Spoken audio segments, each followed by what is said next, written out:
Di tengah agresi militer Israel ke Gaza yang telah menewaskan puluhan ribu warga Palestina, termasuk ribuan anak-anak, India justru mengirimkan puluhan ribu pekerjanya ke Israel.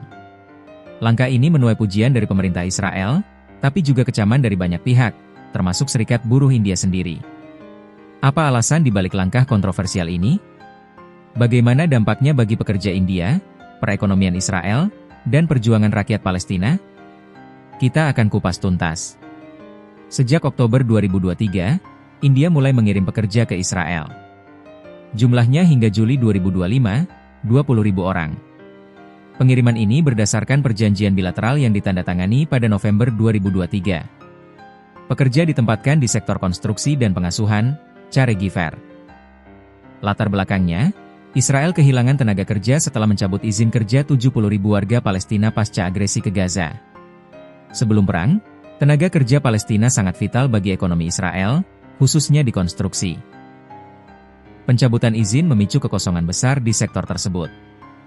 Biaya proyek naik, pembangunan tertunda. Israel pun mengalihkan sumber tenaga kerja ke negara lain, India menjadi pilihan utama. Kesepakatan November 2023, India kirim pekerja dengan kontrak resmi.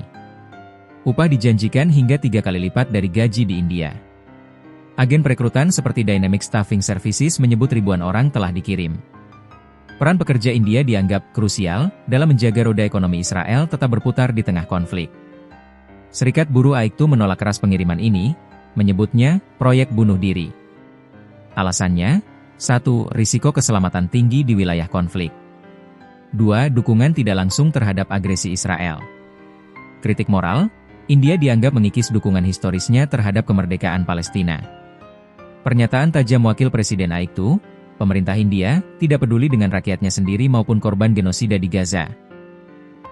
Ribuan warga India rela antre demi peluang kerja di Israel, tanda minimnya lapangan kerja layak di tanah air.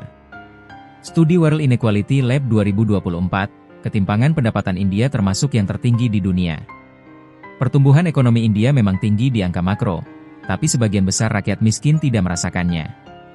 Bagi banyak pekerja, risiko di Israel dianggap sepadan dengan pendapatan yang ditawarkan. Langkah India membantu Israel memperkuat ekonominya di tengah tekanan global. Secara diplomasi, ini menandakan pergeseran India dari posisi netral ke arah lebih pro-Israel. Potensi dampak, 1. Menurunnya citra India di mata dunia Arab dan negara-negara pro-Palestina. 2. Memperkuat hubungan ekonomi politik India-Israel, termasuk sektor pertahanan dan teknologi. Pengiriman 20.000 pekerja India ke Israel adalah potret kompleksnya hubungan antara ekonomi, politik, dan kemanusiaan. Di satu sisi, ini membuka peluang kerja bagi warga India. Di sisi lain, langkah ini memicu pertanyaan moral di tengah tragedi kemanusiaan di Gaza. Apakah keuntungan ekonomi bisa membenarkan risiko nyawa dan posisi politik yang kontroversial? Silakan tulis pendapat Anda di kolom komentar. Jangan lupa like, share, dan subscribe untuk mengikuti berita internasional terbaru.